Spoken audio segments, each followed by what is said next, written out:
G7 సదస్సులో Israel ప్రధాని Benjamin నెతన్యాహుపై అమెరికా అధ్యక్షుడు డొనాల్డ్ ట్రంప్ తీవ్ర స్థాయిలో ఆగ్రహం వ్యక్తం చేశారు.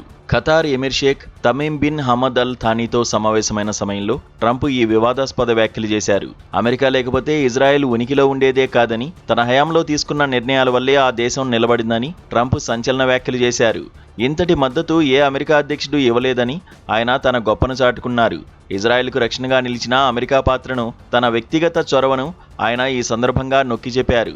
ప్రస్తుతం అమెరికా, ఇరాన్ దేశాల మధ్య శాంతి ఒప్పందం చర్చలు తుది దశలో ఉన్నాయి.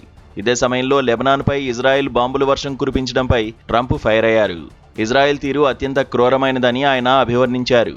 నెతన్యాహుతో తనకు మంచి సంబంధాలే ఉన్నాయని పేర్కొన్నారు. కానీ లెబనాన్ విషయంలో మరింత బాధ్యతాయుతంగా వ్యవహరించాల్సిందని హితవు పలికారు. ఇజ్రాయెల్ దాడులు శృతిమించాయని, ఆ దాడులు చాలా ఎక్కువయ్యాయన్నారు. అది తనకు అస్సలు నచ్చలేదని ట్రంప్ బహిరంగంగానే తన అసహనాన్ని వ్యక్తం చేశారు. ఈ వ్యాఖ్యలు అంతర్జాతీయ స్థాయిలో హాట్ టాపిక్గా మారాయి.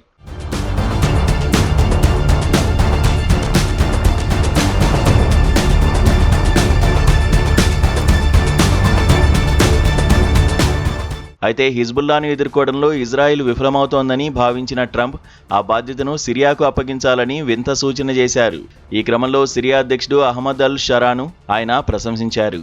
అమాయక ప్రజలను చంపకుండా హిజ్బుల్లాను అదుపు చేయడం ఇజ్రాయిల్కు చేతకాకపోతే ఆ పని సిరియా మరింత మెరుగ్గా చేయగలదని ట్రంప్ వ్యాఖ్యానించారు. ఒక వ్యక్తిని టార్గెట్ చేయడం కోసం మొత్తం అపార్ట్మెంట్ను కూల్చివేయడం సరికాదని, అక్కడ ఉండే వారంతా హిజ్బుల్లా సభ్యులు కాదని ఆయన లెబనాన్కు మద్దతుగా మాట్లాడారు. ఈ వ్యూహాత్మక విమర్శలు ఇజ్రాయెల్ రక్షణ విధానంపై సందేహాలను రేకెత్తిస్తున్నాయి. లెబనాన్ ఆరోగ్య మంత్రిత్వ శాఖ తాజాగా వెల్లడించిన గణాంకాలు యుద్ధ బీభత్సాన్ని కళ్లకు కడుతున్నాయి. మార్చి 2వ తేదీ నుంచి ఇజ్రాయెల్ జరిపిన దాడుల్లో కనీసం 3756 మంది ప్రాణాలు కోల్పోయారు. అలాగే 11,632 మందికి పైగా తీవ్రంగా గాయపడ్డారు.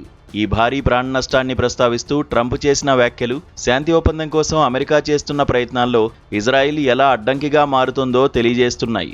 అమెరికా, ఇరాన్ శాంతి చర్చల వేళ తన మిత్రదేశమైన ఇజ్రాయెల్ పట్ల ట్రంప్ ఇంత కఠినంగా వ్యవహరించడం అంతర్జాతీయ రాజకీయాల్లో కొత్త మలుపులకు దారితీసే అవకాశం ఉంది.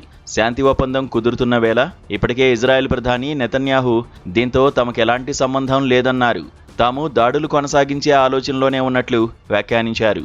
ఈ క్రమంలో ట్రంప్ చేసిన సూచనలతో అయినా ఆయన వెనక్కి తగ్గుతారో లేదో చూడాలి.